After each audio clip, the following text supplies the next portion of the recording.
সালাম ইয়াকুব আলাইহিস সালাতু ওয়াস সালামের সন্তান, ইব্রাহিম নবীর সন্তান ইসহাক, ইসহাক নবীর সন্তান ইয়াকুব, ইয়াকুব নবীর সন্তান ইউসুফ আলাইহিস সালাতু ওয়াস সালাম। ইউসুফ আলাইহিস সালাতু ওয়াস সালাম উনি একদিন একটা স্বপ্ন দেখলেন। স্বপ্নটা ওনার বাবার কাছে উনি বললেন। স্বপ্নটা কি? আল্লাহ বলেন, ইয ক্বালা ইউসুফু লিআবিহি ইয়া আবাতি ইন্নী রাআইতু আহাদা আশারা কাওকাবান ওয়াশ-শামসা ওয়াল কমার রাআইতুহুম লি সাজিদিন। ইউসুফ নবী তার বাবা ইয়াকুবকে বললেন, আব্বা, আমি স্বপ্নে দেখলাম 11টা নক্ষত্র, সূর্য এবং চন্দ্র। আমি তাদেরকে স্বপ্ন দেখলাম লি সাজিদিন, এরা আমার সামনে মাথা নত করে আমার সামনে সিজদায় লুটায় পড়ে। 11টা নক্ষত্রের কথা উনি বললেন। বুস্তানা নামক এক ইহুদি আমার নবীর কাছে আসলেন। আসার পর বললেন, ইয়া রাসূলুল্লাহ, ইউসুফ নবী যে 11টা নক্ষত্র দেখছে, 11টা তারা দেখছে, এই তারাগুলার নাম আপনি বলতে পারবেন কিনা? যদি বলতে পারেন আমি ওয়াদা করলাম বলা শেষ হবে সাথে সাথে আমি মুসলমান হয়ে যাব। আমাদের নবী এই কথা শোনার পর সামান্য সময় চুপ থেকে বললেন, বুস্তানা, আমি যদি তোমাকে এই মুহূর্তে 11টা নক্ষত্রের নাম বলে দেই, তুমি মুসলমান হইবা কিনা? কয় হ্যাঁ হব। বুস্তানা বলে, আপনি চুপ থাকলেন, চুপ থাকার আগে কেন আপনি জবাব দিতে পারেন নাই? আপনি চুপ থাকার পরে কেন আপনি আমাকে জবাব দিচ্ছেন? নবীজি বললেন, তুমি প্রশ্ন করার সময় আমার প্রশ্নের জবাব জানা ছিল না। তুমি প্রশ্ন করার পর আমি চুপ রইলাম। ইতিমধ্যে জিবরিল আমিন আইসা আমার কানে কানে 11টা নক্ষত্রের নাম বলে দিয়ে যায়। কয়টা নক্ষত্র? তাহলে আমাদের নবীকে যদি আল্লাহ কিছু না জানায়, উনি জানেন? সবাই বলেন, আমাদের নবীকে আল্লাহ কিছু না জানালে কি নবী জানতে পারবে? আল্লাহ জানায় বলে কি জানে। তাহলে আল্লাহ যদি নবীকে কিছু জানায়, নবী সেটা জানে। নবী আমাদেরকে জানাইলে আমরা জানি। কথা বুঝে আসছে? বলেন তো, আল্লাহ নবীকে না জানাইলে নবী জানে? সবাই বলে না। নবীকে জানাইলেই জানবে, না জানাইলে কিভাবে জানবে? যদি আল্লাহ না জানাইলে নবী জেনে নেয়, তো কাফেররা বলে ফেলতো, মোহাম্মদ এগুলো সব তোমার কথা, এগুলো আল্লাহর কথা না। এই জন্য মনে রাখবেন, মুহাম্মদ সাল্লাল্লাহু আলাইহি সাল্লাম আল্লাহ না জানাইলে কিছুই জানে না। আল্লাহ যা যা জানায় তাই নবী বলেন। এই জন্য কোরআনে আছে, ওমা ইয়ানতিকু আনিল হাওয়া, উনি নিজের থেকে কিছু বলে না।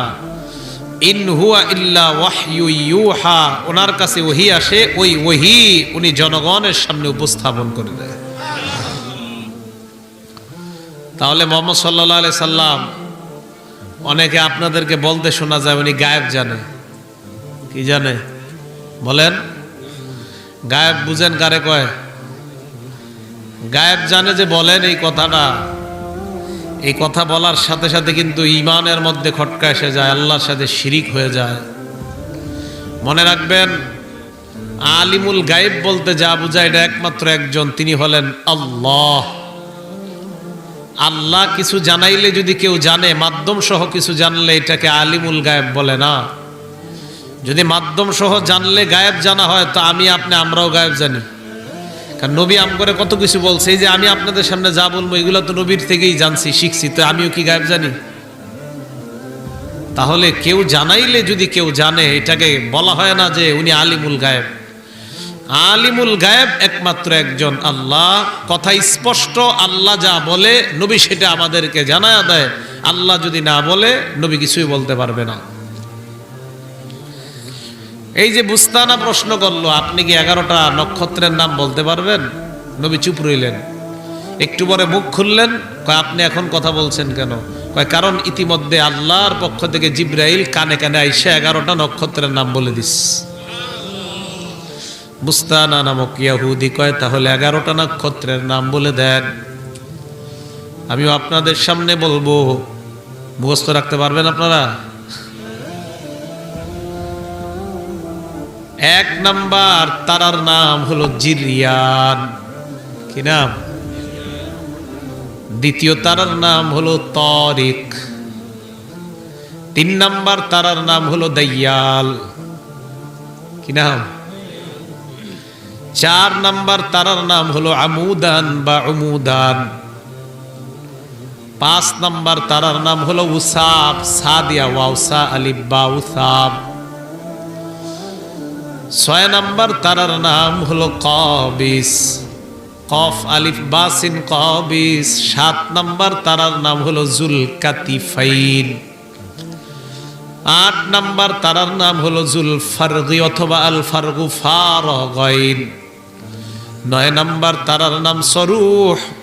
10 নাম্বার তারার নাম মুসবিহ। 11 নাম্বার তারার নাম ফালিক।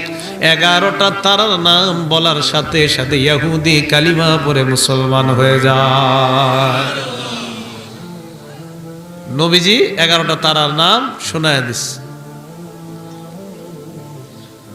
ইউসুফ নবী এই স্বপ্নের কথা যখন ইয়াকুব নবীকে বললেন, ইয়াকুব নবী বললেন, ইয়া বুনাইয়া লা তাকসুস রুইয়াকা আলা ইখওয়াতিকা ফায়াকিদু লাকা কাইদা। হে সন্তান, তুমি তোমার স্বপ্ন তোমার ভাইদেরকে বলবা না। ইউসুফ নবীকে বাদ দিলে ওনার আরো 11 জন ভাই, ইউসুফ নবী সহ ওনারা মোট 12 জন ভাই। ইয়াকুব নবীর 2 বিবি, প্রথম বিবির নাম হলো লাইয়া বা লিয়া। ইয়াকুব নবী প্রথম যে বিবিকে বিয়ে করেন তিনি সম্পর্কে ছিল তার মামাতো বোন। কি ছিল? মামাতো বোনকে বিয়ে করার পর এই ঘরে মোট ওনার 6 জন ছেলে হয়। কয়জন? এই 6 ছেলের নাম, 1 নাম্বার ছেলের নাম হলো রুবেল, 2 নাম্বার ছেলের নাম শামউন, 3 নাম্বার ছেলের নাম লাবি, 4 নাম্বার ছেলের নাম ইয়াহুজা, 5 নাম্বার ছেলের নাম ইয়াশজুর। ইয়াশজুর বলেন তো? হ্যাঁ, ইয়াশজুর, এটা একটা ছেলের নাম ইয়াশজুর। তো 6 নাম্বার ছেলের নাম কেউ বলেন জাদ। ইয়াকুব নবীর 2 জন দাসী ছিল, এই দাসী 2 জনের আরো 4 জন সন্তান। এই 4 সন্তানের একজনের নাম দানি, আরেকজনের নাম নাফতালি, আরেকজনের নাম আশার, কেউ বলেন আরেকজনের নাম ছিল এদের মাঝেও ইয়াহুজা। এই হলো 10 জন সন্তান। ইয়াকুব নবীর প্রথম বিবি মারা যাওয়ার পর উনি ওনার শেলিকাকে বিয়ে করেন। শেলিকার নাম হলো রহিল বা রহিলা। এই রহিলের ঘরে ওনার 2 ছেলে হয়, একজনের নাম হলো বিনিয়ামিন, আরেকজনের নাম হলো ইউসুফ আলাইহিস সালাতু ওয়াস সালাম। 12 জন সন্তান। এই 12 জন সন্তানের 4 জন দাসীর ঘরে আর প্রথম বিবির ঘরে 6 জন। তো 6 আর 4 হলো 10। দ্বিতীয় বিবি উনি শালিকা মানে প্রথম বিবির বোন বিয়ে করছে মারা যাওয়ার পর। এই ঘরে ওনার 2 ছেলে, একজনের নাম বিনিয়ামিন, আরেকজনের নাম ইউসুফ আলাইহিস সালাতু ওয়াস সালাম। ইয়াকুব নবী বললেন, তুমি তোমার স্বপ্ন তোমার ভাইদের কাছে বলবা না। ভালো করে শুনেন, ইয়াকুব নবী বললেন, ইউসুফ তুমি তোমার ভাইদেরকে স্বপ্নটা বলবা না। এই কথা বলার পর ইয়াকুব নবী বললেন, ফায়াকিদু লাকা কাইদা, তাহলে তোমার ভাইয়েরা তোমার বিরুদ্ধে চক্রান্ত করবে। এই কথা বলার পর কোনো এক কারণবশত ইউসুফ নবী ছোট মানুষ তার ভাইদেরকে বললেন, আমি স্বপ্নে একটা জিনিস দেখছি, আব্বা বলছে আপনাদেরকে না বলার জন্য, তাই বলবো না। কথা বুঝে আসছে? ভাইয়েরা অবাক হয়ে যায় আর বলা বলি করতে লাগলো, এর মানে আব্বা ইউসুফকে আমাদের চাইতে অন্য চোখে দেখে, আমাদেরকে আলাদা চোখে দেখে। ইউসুফ এবং তার ভাই বিনিয়ামিন তাদেরকে এক চোখে দেখে, আমাকে অন্য চোখে দেখে। ভাইয়েরা বলা বলি করতে লাগলো, লা ইউসুফ ওয়া আখুহু আহাব্বু ইলা আবিনা মিন্না ওয়া নাহনু উসবা।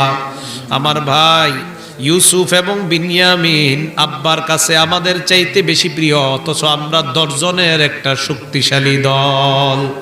এই কথা বলার পর ভাইদের মধ্যে পরামর্শ করলো, ইউসুফকে যদি আব্বার চোখের আড়াল করে দেওয়া যায় তাহলে আমরা আব্বার চোখের দৃষ্টি সীমানার মধ্যে থাকতে পারবো। কি করা যায়? ভাইদের মধ্যে একজন বলল, উকতুলু ইউসুফ, তোমরা ইউসুফকে হত্যা করো। চিল্লা বলেন নাউজুবিল্লাহ। আবিত্রাহুহু আরদা, ইউসুফকে কোন জমিনের মধ্যে ফেলে দাও, তারপরে তোমাদের বাবার কাছে তোমরা আপনজন হতে পারবা, প্রিয়জন হতে পারবা। এই কথা বলার পর তাদের মাঝে সবচাইতে বড় ভাইয়ের নাম হলো রুবেল। ওই ভাই বলল, লা তাকতুলু ইউসুফা, ইউসুফকে হত্যা করো না। ওয়ালকুহু ফি গায়াবাতিল জুব্বি, গহীন কোন কূপের মধ্যে ফেলে দাও। গভীর কোন কূপের মধ্যে ফেলে দিলে ইয়ালতাকিতহু বাদুস সাইয়ারাতি ইন কুনতুম ফাইলিন, তাহলে কোন পথিক দল ইউসুফকে কূপের থেকে কুড়িয়ে নিয়ে যেতে পারবে। কিছু যদি করতে চাও তোমরা এটাই করো। ভাইয়েরা বলা বলি করতে লাগলো। আব্বা তো ইউসুফকে সামান্য সময়ের জন্য চোখের আড়াল হতে দেয় না। আব্বাকে কি বলবো? আব্বা যদি ইউসুফকে আমাদের সাথে যেতে না দেয়। ভাইয়েরা পরামর্শ দিল, কিছু করার নাই, সবাই যদি আব্বাকে বলি তাহলে অবশ্যই আব্বা আমাদের কথা রাখবে। চলো সবাই বাবার কাছে যাই। সব ভাইগুলা ইয়াকুব নবীর কাছে যায়। যাওয়ার পর বলে, আব্বা, ইয়া আবানা মালাকা লা তামান্না আলা ইউসুফা ওয়া ইন্না লাহু লানাসিহুন। আব্বা, ইউসুফকে কেন আমাদের সাথে পাঠান না? খেলাধুলা করবে, ইউসুফকে আমরা হেফাজত করব, কোনো সমস্যা নাই। আমাদেরকে কি ইউসুফের ব্যাপারে আপনি আমানতদার মনে করেন না? আমাদেরকে কি আপনি নিরাপদ মনে করেন না?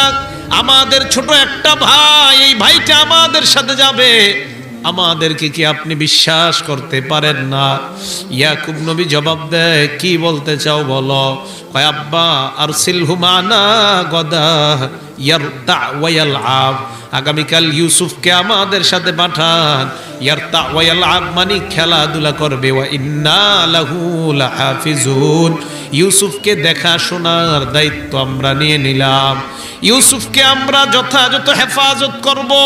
ইয়াকুব নবী তাদেরকে বললেন, ইন্নী লা ইয়াহজুনুনি আন তাযহাবু বিহি ওয়া আখাফু আন ইয়াকুলাহু যিব, আমার ভয় হয় ইউসুফকে যখন তোমরা নিয়ে যাইবা কোন নেকড়ে বাঘ আইসা ইউসুফকে খেয়ে ফেলবে, এই ভয় আমার হয়। বাঘ খেয়ে ফেলতে পারে, এই ভয় হয় আমার। খুব ভালো করে বুঝেন। এরপরে কি কয়, আনতুম আনহু গাফিলুন, তোমরা উদাসীন থাকবা, তোমাদের উদাসীনতার সময় ইউসুফকে বাঘ খেয়ে ফেলতে পারে। ভাইয়েরা জবাব দেয়, লা ইন আকালাহু যিবু ওয়া নাহনু উসবা, আমরা এতগুলা শক্তিশালী ভাই থাকতে ইউসুফকে বাঘ খাইবে, এটা কেমন কথা বললেন? ইন্না ইযাল্লা খাসিরুন, তাহলে আজ আমরা ক্ষতিগ্রস্তদের অন্তর্ভুক্ত হয়ে যাব। ইয়াকুব নবী তাদের কথা বিশ্বাস করার পর তাদেরকে বললেন, যাও যাও, ইউসুফকে তোমরা নিয়ে যাও, দেখা শুনে করে রাখবা। ভাইয়েরা যখন ইউসুফকে নিয়ে যায়, ফালাম্মা যাহাবু বিহি ওয়া আজমাউ আন ইয়াজআলুহু ফি গায়াবাতিল জুব, কূপের পারে নিয়ে যখন দাঁড় করায়, ধাক্কা মেরে যখন কূপের মধ্যে ফেলে দিবে, ওই মুহূর্তে ইউসুফ নবী তাদেরকে ডাক দিয়ে বললেন, আমার কারণে তোমরা আব্বার চোখের সামনে মোহাব্বতের পাত্র হতে পারো না, তাই তোমরা আমাকে কূপের মধ্যে ফেলে দিতে চাও। আমি ওয়াদা করলাম, আমি যদি তোমরা আমাকে ছেড়ে দাও, আমি আব্বার সামনে যাব না, এই এলাকায় আর কখনো থাকবো না। আমাকে কূপে ফেলে দরকার নাই, আব্বার চোখের সামনে থেকে আমি অনেক দূরে চলে যাব, এরপরেও তোমরা আমাকে কূপের মধ্যে ফেলে দিও না। ওই যে দাসীর 4 সন্তান, এই সন্তানের মধ্যে কয়েকজন ইউসুফ নবীকে এলো পাতারি মারা শুরু করলো। এক পর্যায়ে শরীর থেকে জামাটা খুলে ইউসুফ নবীকে ধাক্কা দিয়ে কূপের মধ্যে ফেলে দেয়। কূপে ফেলে দেওয়ার পর তাফসীরের কিতাবে বিভিন্ন বর্ণনা আছে, পাথরের উপরে দাঁড়ানোর বর্ণনা, তবে বর্ণনাটা নিতান্তই দুর্বল, এই জন্য বর্ণনাটা আমি বলছি না। তবে এতটুকু বোঝা যায় ইউসুফ নবী কূপের মধ্যে পড়ে যাওয়ার পর আল্লাহ পাক রব্বুল আলামিন সহি সালামতে ইউসুফ নবীকে হেফাজত করে নেয়। ইউসুফ নবী কূপের মধ্যে পড়লেন। ভাইয়েরা এবার পরামর্শ করতে লাগলো কি করা যায়, আব্বার কাছে গিয়ে কি বলবো আমরা। সব ভাইয়েরা বলল প্ল্যান করা দরকার, প্ল্যান ছাড়া আব্বার কাছে যাওয়া যাবে না। তারা কয়েকটা প্ল্যান করলো। 1 নাম্বার, আমরা কাঁদতে কাঁদতে আব্বার সামনে যাব। কিভাবে যাব? কাঁদতে কাঁদতে। 1 নাম্বার কিভাবে যাবে? কাঁদতে কাঁদতে। খুব ভালো করে বুঝেন। 2 নাম্বার, আব্বা যদি প্রশ্ন করে ইউসুফের কি হয়েছে, আমরা বলবো আব্বা আপনার কথাই ঠিক, ইউসুফ রে বাঘে খেয়ে ফেলছে।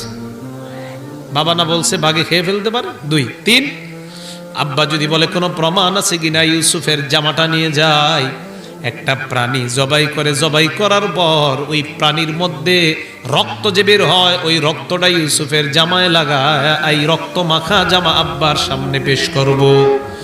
3টা প্ল্যান করে তারা রাতের বেলা কান্না করতে করতে বাড়িতে যায়।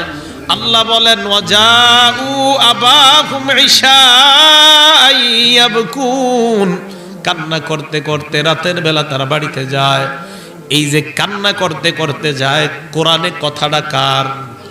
বলে বলেন কার? কিন্তু এইবার বলেন আল্লাহ বলছে তারা কান্না করতে করতে, যেহেতু আল্লাহ বলছে এর মানে তারা যে কানছে কথাটা সত্য। আরে এই জায়গায় যে কথা, এই কথা কার? আল্লাহ। তো আল্লাহ বলতেছে তারা কানতে কানতে গেছে। কোরআন বুঝবেন, দানাই ফানাই কথা না, কিন্তু কোরআন বুঝেন। আল্লাহ বলছে কানতে কানতে গেছে। তো আল্লাহ যেহেতু বলছে কানতে কানতে, তার মানে তারা আসলেই কানছে। এটা বুঝছেন নি? এখন এই যে চোখের পানি ফালাইছে, কিন্তু তাদের এই যে কান্নার পিছনের রহস্য সত্য না মিথ্যা, সেটা বলেন। মিথ্যা। এই আয়াত পড়ে আমার একটা জিনিস বুঝে আসছে।